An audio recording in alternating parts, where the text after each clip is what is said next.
How well are you into like TV shows?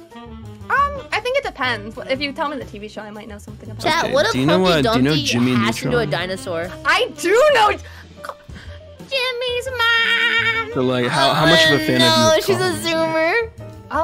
Actually, I'd say a pretty decent fan, honestly. Okay, because, you know, what if I told you I'm actually the voice for Carl Wheezer? What? Unless you can prove it, I wouldn't believe you. Oh my god, Jimmy's mom. What is going on? I'm here to raise you up, girl. Come here, sweetheart. We're gonna go out into town, you know. Oh, you can't be real. What if I told you I was actually Jimmy's mom? What would you do about that? Oh my god, are you Judy? Oh my god, I'm gonna wife you up, girl. Come here. What is happening on my stream right now? Can you get me a croissant? A croissant? Oh my god, I'm about to eat you like a croissant. How did you go from a hot E-boy to Carl effing Wheezer? I mean, what's the difference, but still. That's my trauma right there. The duality is the best part. I love it. I love it. Okay, the best part. okay.